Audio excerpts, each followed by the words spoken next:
ರಾಜ್ಯದಲ್ಲಿ ಸಿದ್ದರಾಮಯ್ಯ ನೇತೃತ್ವದಲ್ಲಿ ಅಧಿಕಾರಕ್ಕೆ ಬಂದಂಥ ಕಾಂಗ್ರೆಸ್ ಗೌರ್ಮೆಂಟ್ 5 ಫ್ರೀ ಯೋಜನೆಗಳ ಬಗ್ಗೆ ಹೇಳಿತ್ತು. ಗೃಹಲಕ್ಷ್ಮಿ 2,000 ಬರುತ್ತೆ, ಫ್ರೀ ಕರೆಂಟು, ಆಮೇಲೆ ಬಸ್ಸಲ್ಲಿ ಫ್ರೀ, ಆಮೇಲೆ 10 kg ಅಕ್ಕಿ ಕೊಡೋಕ್ಕಾಗಿಲ್ಲ, 5 kg ಅಕ್ಕಿ 5 kg ಅಕ್ಕಿ ದುಡ್ಡು, ಆಮೇಲೆ ಯುವ ನಿಧಿ ಯೋಜನೆ. ಅದಕ್ಕೆ 60,000 ಕೋಟಿ ಖರ್ಚಾಗತ್ತೆ. ಎಷ್ಟು? 60,000 ಕೋಟಿ ಖರ್ಚಾಗತ್ತೆ. ಸಾಧಾರಣವಾಗಿ ಒಂದು ಬಜೆಟ್ನಿಂದ ಇನ್ನೊಂದು ಬಜೆಟ್ಗೆ ನಾವು ಹೋದಾಗ, ಒಂದು ಬಜೆಟ್ನಿಂದ ಇನ್ನೊಂದು ಬಜೆಟ್ಗೆ ಹೋದಾಗ ಮಿನಿಮಮ್ ಒಂದು 30,000 ಕೋಟಿ ಜಾಸ್ತಿ ಮಾಡ್ತೀವಿ. ಪ್ರತಿ ವರ್ಷ ಆಗ್ತಾ ಇರುತ್ತೆ. ಎಸ್.ಎಂ. ಕೃಷ್ಣ ಮುಖ್ಯಮಂತ್ರಿ ಆಗಿದ್ದಾಗ 2000ನೇ ಇಸ್ವಿಯಲ್ಲಿ ನಮ್ಮ ರಾಜ್ಯದ ಬಜೆಟ್ 25,000 ಕೋಟಿ. ಇವತ್ತು 3,60,000 ಕೋಟಿ. 3 ಲಕ್ಷದ ಎಲ್ಲಿ 25,000, ಎಲ್ಲಿ 3,60,000 ಕೋಟಿ. Okay, fine. ಅದು ಯಾಕೆ ಬೆಳವಣಿಗೆ ಆಗುತ್ತೆ ಅಂದರೆ ಪ್ರತಿ ವರ್ಷ ಇಷ್ಟು ಜಾಸ್ತಿ ಅದನ್ನು ಮಾಡ್ತಾ ಹೋಗ್ತಾರೆ. ಮಿನಿಮಮ್ ಆಗಿ ಕರ್ನಾಟಕದಲ್ಲಿ ಪ್ರತಿ ವರ್ಷ 30,000 ಕೋಟಿ ಜಾಸ್ತಿ ಬಜೆಟ್ ಆಗ್ತಾ ಹೋಗುತ್ತೆ. ಈ ಫ್ರೀ ಯೋಜನೆಗೆ 60,000 ಕೋಟಿ ಬೇಕು. ಪ್ಲಸ್ ನಮ್ಮ ಆರ್ಥಿಕತೆ ಜಾಸ್ತಿ ಆಗಬೇಕು ಅಂತಂದರೆ 30,000 ಕೋಟಿ ಜಾಸ್ತಿ ಬೇಕು ವಾರ್ಷಿಕವಾಗಿ ಆಗೋ ರೀತಿಯಲ್ಲಿ. ಅಂದರೆ 1,00,000 ಕೋಟಿ ಹೆಚ್ಚಿನ ದುಡ್ಡು ಬರಬೇಕು. ಈ ಕಾಂಗ್ರೆಸ್ ಏನು ಮಾಡ್ತು? ಹೇಳ್ಬಿಡ್ತು, ಅದು ಕೊಡ್ತೀವಿ, ಇದು ಕೊಡ್ತೀವಿ, ಮತ್ತೊಂದು ಕೊಡ್ತೀವಿ. ಬಂಪರ್ ಬೆಳೆ ಬಂದುಬಿಡ್ತು, 136 ಗೆದ್ದುಬಿಟ್ರು. ಆರಂಭದಲ್ಲಿ ತಂದರೂ ಕೂಡ ಈಗ ಒದ್ದಾಡ್ತಾ ಇದ್ದಾರೆ, ತಿಣುಕಾಡ್ತಾ ಇದ್ದಾರೆ. ಎಲ್ಲಿಂದಲೂ ರೆವಿನ್ಯೂ ಜನರೇಟ್ ಮಾಡೋಕ್ಕಾಗ್ತಾ ಇಲ್ಲ. ಮ್ಯಾಕ್ಸಿಮಮ್ ಮಾಡಿದರೂ ಕೂಡ 60,000ದಲ್ಲಿ 30,000 ಆ ಕಡೆ ಈ ಕಡೆ ಮಾಡ್ತಾ ಇದ್ದಾರೆ. ಉಳಿದವರಿಗೆಲ್ಲ ಆ ಕಡೆ ಈ ಕಡೆ ಟೈಟ್ ಮಾಡ್ತಾ ಇದ್ದಾರೆ. ಈಗ ಗ್ಯಾರಂಟಿ ಯೋಜನೆ ನಿಲ್ಲಿಸೋದಿಲ್ಲ ಇಂಥ ಪ್ರಚಾರಗಳಾಗ್ತಾ ಇದೆ. ಒಂದೊಂದೇ ಸ್ವಲ್ಪ 100 ಜನರಿಗೆ ಕೊಡ್ತಾ ಇದ್ದರೆ 70 ಜನರಿಗೆ ಇನ್ನು ಮುಂದೆ, ಅರ್ಥ ಆಯ್ತಾ, ಕಡಿಮೆ ಮಾಡ್ತಾ ಹೋಗ್ತಾ ಇದ್ದಾರೆ. ಈಗ ಪ್ರಶ್ನೆ ಏನಪ್ಪ ಅಂದರೆ, ನೀವು ಕಡಿಮೆ ಮಾಡಿ 5 ವರ್ಷದ ಕೊನೆ ಆಗುವಾಗ ಎಲ್ಲ ಖಾಲಿ ಆಗಿರುತ್ತಾ? ಜಾಸ್ತಿ ಟೆನ್ಷನ್ ಮಾಡ್ಕೋಬೇಡಿ. ಯಾವುದು ಕಡಿಮೆ ಆಗುತ್ತೆ, ಯಾವ್ದು ಸಿಗಲ್ಲ, ಯಾವ್ದು ಸಿಗುತ್ತೆ ಎಲ್ಲವನ್ನು ಕೂಡ ನಾನು ಹೇಳ್ತೀನಿ. ಮೊದಲು ಈ ರಿಪೋರ್ಟ್ ನೋಡಿ. ನನಗೂ ಫ್ರೀ, ನಿಮಗೂ ಫ್ರೀ, ಮಾದೇವಪ್ಪನಿಗೂ ಫ್ರೀ, ಕಾಕಾ ಪಾಟೀಲ್ಗೂ ಫ್ರೀ.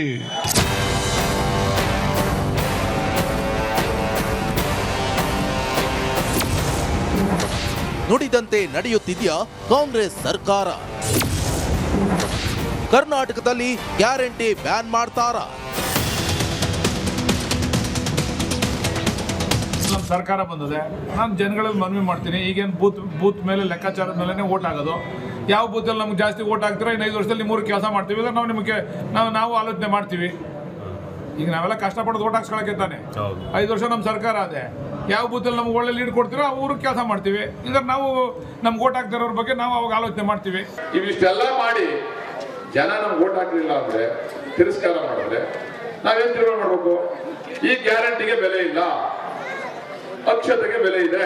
ಅವಾಗ ನಾವು ಒಂದು ಗ್ಯಾರಂಟಿ ಕ್ಯಾನ್ಸಲ್ ಮಾಡಿ ಒಂದು ಅಕ್ಷತೆ ಹಾಕಿ ನಾವು ಒಂದು ದೇವಸ್ಥಾನ ಕಟ್ಟಿ ಅಲ್ಲಿ ಪೂಜೆ ಮಾಡಿ ಓಟ್ ಹಾಕ್ಸ್ತಾರೆ. ಏನ್ ಮಾಡೋದು ಹೇಳಿ? ಗ್ಯಾರಂಟಿ ಬೇಕಾ, ಅಕ್ಷತೆ ಬೇಕಾ? ತೀರ್ಮಾನ ಆಗಬೇಕಲ್ಲ. ನಾನು ಮುಖ್ಯಮಂತ್ರಿಗಳಿಗೆ ಹೇಳಿದ್ದೀನಿ, ನೀವು ಮಾಡ್ತಕ್ಕಂಥ ಕಾರ್ಯಕ್ರಮದಿಂದ ಈ ರಾಜ್ಯದಲ್ಲಿ ಜನ ನಮ್ಮ ಪಕ್ಷದ ಲೋಕಸಭಾ ಸದಸ್ಯರನ್ನ ಗೆಲ್ಲಿಸಬೇಕು. ಗೆಲ್ಲಿಸ್ತೇವೆ ಅಂದ್ರೆ ನಿಮ್ ಗ್ಯಾರಂಟಿ ಅವಶ್ಯಕತೆ ಇಲ್ಲ ಜನಕ್ಕೆ ಅಂತ ಅರ್ಥ ಆಯ್ತದೆ. ನಿಮ್ ಗ್ಯಾರಂಟಿ ಬೇಕಾಗಿಲ್ಲ ಜನಕ್ಕೆ, ಗ್ಯಾರಂಟಿ ಅವಶ್ಯಕತೆ ಇಲ್ಲ. ಆವಾಗ ಆ ದುಡ್ಡು ತಗೊಂಡು ಅಭಿವೃದ್ಧಿ ಮಾಡ್ತೀವಿ. ಗ್ಯಾರಂಟಿ ಬೇಕು ತಾನೆ ನಿಮ್ಗೆ? ಗ್ಯಾರಂಟಿ ಕೊಡ್ತಾ ಇರ್ತಕ್ಕಂಥದ್ದು ಶ್ರೀಮಂತರಿಗಲ್ಲ, ಸಂಬಳ ತಗೊಳ್ತಕ್ಕಂಥವ್ರಲ್ಲ, ದುಡ್ಡು ಸಂಪಾದನೆ ಮಾಡ್ತಾ ಇರ್ತಕ್ಕಂಥವ್ರಲ್ಲ. ಕಾಂಗ್ರೆಸ್ ಸರ್ಕಾರ ಅಂದ್ರೆ ನುಡಿದಂತೆ ನಡೆಯೋ ಸರ್ಕಾರ. ಲೋಕಸಭಾ ಚುನಾವಣೆಗೂ ಮುನ್ನ ಮಾಗಡಿ ಶಾಸಕ ಬಾಲಕೃಷ್ಣ ಸ್ಪಷ್ಟವಾಗಿ ಹೇಳಿದ್ರು, ಎಲೆಕ್ಷನ್ ಅಲ್ಲಿ ಕಾಂಗ್ರೆಸ್ ಅನ್ನ ಗೆಲ್ಲಿಸದಿದ್ರೆ ಗ್ಯಾರಂಟಿ ನಿಲ್ಲಿಸೋ ಬಗ್ಗೆ ಯೋಚಿಸ್ತೀವಿ ಅಂತ ವಾರ್ನ್ ಮಾಡಿದ್ರು.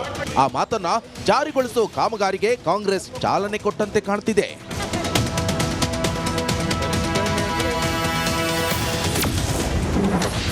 ಗ್ಯಾರಂಟಿ ಬಗ್ಗೆ ಮರು ಪರಿಶೀಲನೆ ಆಗಬೇಕಂತೆ ಬೆಂಗಳೂರಿನಲ್ಲಿ ಮಾತನಾಡಿರೋ ಸತೀಶ್ ಜಾರಕಿಹೊಳಿ ಹೊಸ ಬಾಂಬ್ ಅನ್ನ ಸಿಡಿಸಿದ್ದಾರೆ. ಗ್ಯಾರಂಟಿ ಯೋಜನೆಗಳ ಪರಿಷ್ಕರಣೆ ಆಗಬೇಕಿದೆ. ಶಕ್ತಿ ಸೇರಿದಂತೆ ಎಲ್ಲ ಯೋಜನೆಗಳು ಶ್ರೀಮಂತರಿಗೂ ಹೋಗುತ್ತಿವೆಯಂತೆ. ನಾವು 7 ಮಂದಿ ಅಣ್ಣ ತಮ್ಮರಿದ್ದೀವಿ, 7 ಮಂದಿಗೂ ಸಿಗ್ತಾ ಇದೆ, ನಾವೆಲ್ಲ ನೌಕರಿಯಲ್ಲಿ ಇದ್ದೀವಿ ಅಂತ ಅವ್ರು ಹೇಳಿದ್ರು. ಸೊ ಅವ್ರ ಸಜೆಷನ್ನೇ ಇದು, ಬಡವ್ರಿಗೆ ಸಿಕ್ಕರೆ ಒಳ್ಳೇದಿದು, ನಮ್ಗೆ ಹೆಂಗಾರು ತುಂಬಂಥ ಶಕ್ತಿ ಇದೆ ಅಂತ ಭಾಳಷ್ಟು ನೌಕರರು ಹೇಳ್ತಾರೆ. ಚಿಂತನೆ ಮಾಡ್ಬೇಕ್ರಿ ಅದ್ರ ಬಗ್ಗೆ, ಯಾವ ರೀತಿ ಮಾಡ್ಬೇಕಂತ. ಅದು ಮಾನದಂಡ ನಮ್ಮದು ಮುಖ್ಯ ಗುರಿ. ಅದು ಕಾರ್ಯಕ್ರಮ ಮಾಡಿರೋದು ಬಡವರಿಗೆ ಲಾಭ ಹೆಚ್ಚು ಸಿಗಬೇಕು ಅನ್ನೋದು ಎಲ್ಲರ ಆಸೆ ಆಗಿದೆ ಅಷ್ಟೇ. ಈ ಥರ ಚರ್ಚೆ ನಡೀತಾ ಇದೆ ರಾಜ್ಯದಲ್ಲಿ ಅಂತ ಹೇಳಿದ್ದೀವಿ. ಅಂದರೆ ನಾವು ಇದನ್ನು ಮಾಡೋಂತೆ ಪರವಾಗಿಯೂ ಇಲ್ಲ, ವಿರೋಧವಾಗಿ ಇಲ್ಲ, ಆದರೆ ಚರ್ಚೆ ನಡೀತಾ ಇದೆ. ಕಾಂಗ್ರೆಸ್ ನಾಯಕರಲ್ಲೇ ಎಷ್ಟು ಗೊಂದಲ ಇದೆ ಅಂದ್ರೆ ಸತೀಶ್ ಜಾರಕಿಹೊಳಿಗೆ ಗ್ಯಾರಂಟಿ ಮರುಪರಿಶೀಲನೆ ಆಗ್ಬೇಕಂತೆ, ಆದ್ರೆ ಡಾಕ್ಟರ್ ಜಿ ಪರಮೇಶ್ವರ್ಗೆ ಬೇಡವಂತೆ. ಈಗಾಗಲೇ ಗ್ಯಾರಂಟಿಗೆ ಹಣ ಮೀಸಲಿಟ್ಟಿದ್ದೇವೆ, ಪರಿಶೀಲನೆ ಅಗತ್ಯವಿಲ್ಲ ಅಂತವ್ರೆ ಗೃಹ ಸಚಿವರು. ಅಲ್ಲ, ಅವರ ಅಭಿಪ್ರಾಯ ಹೇಳಿರ್ಬೋದು. ನನ್ನ ಅಭಿಪ್ರಾಯ ಮುಖ್ಯ ಆಗೋದಿಲ್ಲ. ನಮಗೆ ಕ್ಯಾಬಿನೆಟ್ನಲ್ಲಿ ಚರ್ಚೆ ಮಾಡಿ ತೀರ್ಮಾನ ಮಾಡ್ತೀವಲ್ಲ, ಅದೇ ಮುಖ್ಯ ಆಗುತ್ತೆ. ನಮ್ಮ ಅಭಿಪ್ರಾಯಗಳನ್ನೆಲ್ಲ ನಾವು ಒಬ್ಬೊಬ್ರು ಒಂದೊಂದು ಅಭಿಪ್ರಾಯ ಎಲ್ಲ ಹೇಳ್ತಾ ಹೋದ್ರೆ ಕ್ಯಾಬಿನೆಟ್ನಲ್ಲಿ ಹೇಳ್ಬೇಕು. ನಾವೆಲ್ಲ ಹೊರಗಡೆ ಎಲ್ಲ ಹೇಳ್ಕೊಂಡ್ರೆ ಅದು ಕನ್ಫ್ಯೂಷನ್ ಕ್ರಿಯೇಟ್ ಆಗ್ಬಿಡುತ್ತೆ. ಸರ್ಕಾರ ನಡೆಸೋರು ಏನ್ ಬೇಕಾದ್ರೂ ಮಾಡ್ಕೊಳ್ಳಿ, ಆದ್ರೆ ಬಡವರ ಹೊಟ್ಟೆ ಮೇಲೆ ಹೊಡೆಯಬೇಡಿ ಅಷ್ಟೇ. Bureau report, republic Kannada.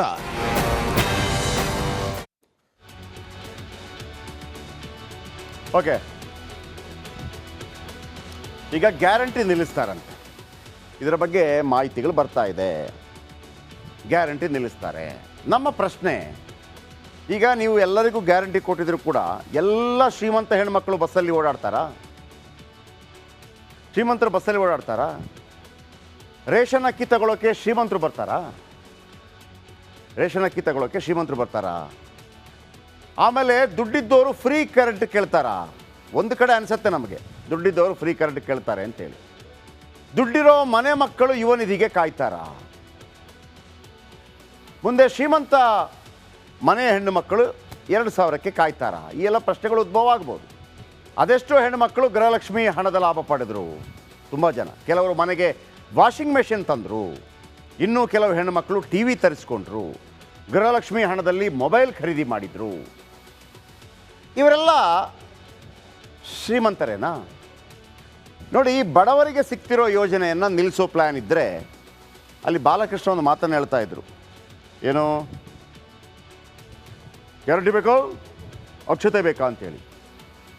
ನಿನಗೆ ಗ್ಯಾರಂಟಿ ಕೊಡೋದಕ್ಕಿಂತ ಮೊದಲು ಮ್ಯಾನಿಫೆಸ್ಟೋ ಏನು ನೀವು ಸರ್ಕಾರದ ಮ್ಯಾನಿಫೆಸ್ಟೋ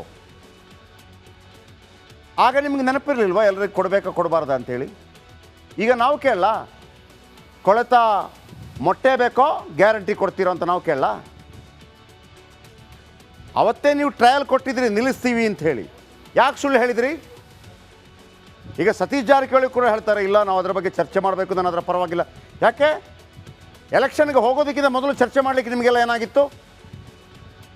ಈಗ ನಿಮ್ಮದೇ ಇಲಾಖೆಯ, ನಿಮ್ಮದೇ ಸಮುದಾಯದ ಇಲಾಖೆಯ ವಾಲ್ಮೀಕಿ ನಿಗಮದಲ್ಲಿ 190 ಕೋಟಿ ಅವ್ಯವಹಾರ ಆದಾಗ ನಿಮ್ಮ ಮಾತು ಎಲ್ಲಿದೆ ಸತೀಶ್ ಜಾರಕಿಹೊಳಿ ಅವರೇ? ಬಡವರ ಪರವಾಗಿ ನಿಲ್ಲಬೇಕು ಅಂತ ಹೇಳ್ತೀರಿ, ಅದು ಬಡವರ ದುಡ್ಡಲ್ವಾ? ಅದು ಬಡವರ ದುಡ್ಡಲ್ವಾ? ಬಾಲಕೃಷ್ಣ ಅವ್ರು ಹೆಂಗೆ ಹೇಳ್ತಾರೆ, ಬೇಕೋ ಬೇಡೋ ಅಂದರೆ ನಾನಿರೋದು ನೀವು ಆಳುಗಳ ಥರ ಇರಬೇಕು ಅಂತೇಳಿ.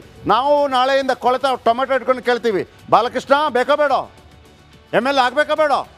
ಹಾಂ, ಕೇಳ ಏನ್ರಿ ಜನಗಳನ್ನು ಏನು ಅಂದ್ಕೊಂಡ್ಬಿಟ್ಟಿದ್ದೀರಿ ನೀವು? ಕ್ಲಾರಿಟಿ ಕೊಡಬೇಕಿತ್ತು ನೀವು. ಎಕ್ಸ್ಪರ್ಟ್ಗಳು ಇರಲಿಲ್ವಾ? ರಮೇಶ್ ಕುಮಾರ್ ಅಂತವ್ರು ಇರಲಿಲ್ವಾ? ಸಿದ್ದರಾಮಯ್ಯನವ್ರಿಗೆ ಗೊತ್ತಿರಲಿಲ್ವಾ ಇದನ್ನು ಕೊಡೋಕ್ಕಾಗತ್ತಾ ಇಲ್ವಾ ಅಂತೇಳಿ? ಈಗ ನೀವು ಲೋಕಸಭೆಯಲ್ಲಿ ಸೋತ ತಕ್ಷಣ ಕೊಡೋದಿಲ್ಲ. ನೀವು ಯಾವುದಕ್ಕೆ ಕೇಳಿದ್ದು ಗ್ಯಾರಂಟಿನ? ಗ್ಯಾರಂಟಿ ಸ್ಕೀಮ್ ನೀವು ಯಾವತ್ತು ಕೊಟ್ಟಿದ್ದು? ವಿಧಾನಸಭಾ ಚುನಾವಣೆ ಕೊಟ್ಟಿದ್ದು ನೀವು ಗ್ಯಾರಂಟಿ ಸ್ಕೀಮ್. ವಿಧಾನಸಭೆಯಲ್ಲಿ ನೀವು ನಮ್ಮನ್ನು ಗೆಲ್ಲಿಸಿದ್ರೆ ಗ್ಯಾರಂಟಿ ಕೊಡ್ತೀವಿ, ಅದಂಗೆ ಲೋಕಸಭೆಗೆ ತಗೊಂಡು ಹೋಗ್ತೀರಿ? ಏನು ನಿಮ್ಮ ಅಡಿಯಾಳುಗಳ ನಾವೆಲ್ಲ? ಜನಗಳ ಅಡಿಯಾಳುಗಳ? ನಿಮಗೆ ಗ್ಯಾರಂಟಿ ಕೊಡೋಕ್ಕಾಗಲ್ಲ? ನಿಮಗೆ ಗ್ಯಾರಂಟಿ ಕೊಡೋಕ್ಕಾಗಲ್ವಾ ಬಾಲಕೃಷ್ಣ ಅವರೇ? ವಿಧಾನಸಭೆ ವಿಸರ್ಜನೆ ಮಾಡಿ ನಮ್ಮಿಂದ ಆಗ್ತಾ ಇಲ್ಲ ಅಂತೇಳಿ. ಅದ್ಯಾಕೆ ಮಾಡಲ್ಲ? ನೀವು ಹೇಳಿದ ಮಾತು ನಿಮಗೆ ನಡ್ಸೋಕ್ಕಾಗಲ್ಲ, ಆದರೆ ನೀವು ಕುಂಡೆ ಊರಿ ಗಟ್ಟಿ ಇರಬೇಕಾ ಕುರ್ಚಿಯಲ್ಲಿ? ಯಾಕಿರ್ಬೇಕು ನೀವು? ಬಿಟ್ಟುಬಿಡಿ. ವೀಕ್ಷಕರೇ, ಹೌದಾ ಅಲ್ವಾ? ಗ್ಯಾರಂಟಿ ಕೊಡ್ತೀವಿ ಅಂತ ಇವ್ರ ಹತ್ರ, ಸರ್ ನನಗೆ 2,000 ರೂಪಾಯಿ ಕೊಡಿ, ನಿಮ್ಮ ಹತ್ರ ಯಾವನಾದರೂ ಕೇಳಿದ್ನ ಬಂದು? ನಮಗೆ ಬಸ್ಸಲ್ಲಿ ಫ್ರೀ ಕೊಡಿ, ನಿಮ್ಮ ಹತ್ರ ಯಾವನಾದರೂ ಬಂದು ಕೇಳಿದ್ನ? ನಮಗೆ ಯುವ ನಿಧಿ ಕೊಡಿ, ನಿಮ್ಮ ಹತ್ರ ಯಾವನಾದರೂ ಬಂದು ಕೇಳಿದ್ನ? ನಮಗೆ 10 kg ಅಕ್ಕಿ ಫ್ರೀ ಕೊಡಿ, ನಿಮ್ಮ ಹತ್ರ ಯಾವನಾದರೂ ಬಂದು ಕೇಳಿದ್ನ? ನಮಗೆ ಕರೆಂಟ್ ಫ್ರೀ ಕೊಡಿ, ನಿಮ್ಮ ಹತ್ರ ಯಾವನಾದರೂ ಬಂದು ಕೇಳಿದ್ನಾ? ಪ್ರಜಾತಂತ್ರ ವ್ಯವಸ್ಥೆಯಲ್ಲಿ ಮ್ಯಾನಿಫೆಸ್ಟೋ ಅಂತ ಇರುತ್ತೆ. ನಾವು ಅಧಿಕಾರಕ್ಕೆ ಬಂದರೆ ಇದನ್ನು ಕೊಡ್ತೀವಿ. ನೀವು ಮಾತ್ರವಲ್ಲ, BJP ಅಧಿಕಾರಕ್ಕೆ ಬಂದು 1/2 ಲೀಟ್ರ್ ಹಾಲು ಕೊಡ್ತೀವಿ ಅಂತ ಹೇಳ್ತಾ ಇತ್ತಲ್ಲ, ಕೊಡದೇ ಇದ್ದಿದ್ರೆ ಅವ್ರಿಗೂ ಅಷ್ಟೇ ಮೊಟ್ಟೆ ಇಟ್ಕೊಂಡು ಕಾಯ್ತಾ ಇದ್ದೀವಿ, ಟೊಮೆಟೊ ಇಟ್ಕೊಂಡು ಹೊಡಿಲ ಬೇಡ ಅಂತೇಳಿ. ಉಡಾಫೆ ಇರಬಾರ್ದು ಜನಗಳ ಬಗ್ಗೆ ದಯವಿಟ್ಟು. ಯಾವುದನ್ನು ಹೇಳ್ತಿರೋದು? ಬಸ್ಸಲ್ಲಿ ಯಾವ ಶ್ರೀಮಂತರು ಓಡಾಡ್ತಾ ಇಲ್ಲ, ನಾನು ಹೇಳಬಲ್ಲೆ. ರೇಷನ್ ಅಕ್ಕಿ ತಗೊಳ್ಳೋಕ್ಕೆ ಶ್ರೀಮಂತರು ಬಂದಿರೋದು ನಾನು ನೋಡಿಲ್ಲ. ಆದರೆ BPL ಕಾರ್ಡ್ಗಳನ್ನು ಕೆಲವರು ಮಾಡ್ಕೊಂಡಿದ್ದಾರೆ, ಮಾರಾಟ ಮಾಡ್ತಾರೆ 20% ಅಥವಾ 10%. ನೀವು ಬಸ್ಸಲ್ಲಿ ಓಡಾಡೋರು 20% ವೇಸ್ಟ್ ಆಗ್ತಿರ್ಬೋದು, ಆಮೇಲೆ ರೇಷನ್ ಅಕ್ಕಿ ತಗೊಳ್ಳೋದ್ರಲ್ಲಿ 20% ವೇಸ್ಟ್ ಆಗ್ತಿರ್ಬೋದು. ಒಂದು ಹೇಳ್ತೀನಿ, ಫ್ರೀ ಕರೆಂಟ್ ಮಾತ್ರ ಎಲ್ಲರೂ ತಗೋತಾ ಇದ್ದಾರೆ, ಯಾಕಂದರೆ ಅದು ನಿಮಗೆ ಮರ್ಯಾದೆ ಹೋಗೋದಿಲ್ಲ. ಶ್ರೀಮಂತರು ರೇಷನ್ ಶಾಪ್ಗೆ ಬರೋದಕ್ಕೆ ಸ್ವಲ್ಪ ಹಿಂಜರಿಕೆ ಇರುತ್ತೆ BMW ಕಾರಲ್ಲಿ, ಬೇರೆ ಕಾರಲ್ಲಿ ಬರ್ತಾರೆ, ಯಾಕಂದರೆ BPL ಇದ್ದವನಿಗೆ ಕಾರ್ ಇರಬಾರ್ದು. ಒಬ್ಬ BPL ಬಿಲೋ ಪಾವರ್ಟಿ ಲೆವೆಲ್ ಅಂದರೆ ಏನು ಅಂತಂದರೆ, ಆತನಿಗೆ ಗ್ರಾಮೀಣ ಭಾಗದಲ್ಲಿ ಇಷ್ಟು ಜಾಗ ಇರಬಾರ್ದು, ಆತನಿಗೆ ಬೆಂಗಳೂರಿನಂಥ ಸಿಟಿಯಲ್ಲಿ 1,000 ಸ್ಕ್ವೇರ್ ಫುಟ್ ಜಾಗ ಇರಬಾರ್ದು, ಆತನಿಗೆ ಸ್ವಂತ ಕಾರ್ ಇರಬಾರ್ದು, ಆತ ಸರ್ಕಾರಿ ಅಥವಾ ಅನುದಾನಿತ ನೌಕರ ಆಗಿರಬಾರ್ದು. ಫೈನಲಿ ಒಬ್ಬ ಬಡವ ಅಂತ ಕ್ಯಾಲ್ಕುಲೇಷನ್ ಹಾಕೋದು, ಒಬ್ಬನಿಗೆ ವರ್ಷಕ್ಕೆ 1,20,000 ರೂಪಾಯಿಗಿಂತ ಜಾಸ್ತಿ ಸಂಬಳ ಇರಬಾರ್ದು. 1,20,000 ಅಂದರೆ ಎಷ್ಟಾಯ್ತು ಗೊತ್ತಾ? ತಿಂಗಳಿಗೆ 10,000 ರೂಪಾಯಿ. ತಿಂಗಳಿಗೆ 10,000 ರೂಪಾಯಿ ಸಂಬಳ ಪಡೆಯೋನು ಆತ ಬಡವ ಅಂತ ಲೆಕ್ಕ. ಅದಕ್ಕಿಂತ ಜಾಸ್ತಿ ಇದ್ದವರು 2.5 ಲಕ್ಷ, 3.5 ಲಕ್ಷ, 5 ಲಕ್ಷ ಇದ್ದವರು ಬರ್ತಾರೆ. ಅದನ್ನು ಪತ್ತೆ ಹಚ್ಚಬೇಕಾಗಿತ್ತು. ಏನು ಮಾಡ್ತಾ ಇದ್ದೀರಿ ಮೊದಲಿಗೆ? ಇನ್ನು ಗ್ಯಾರಂಟಿ ಬೇಡ ಅಂತ ನೆಕ್ಸ್ಟಿಗೆ ಬರ್ತೀನಿ ಕೇಳಿ.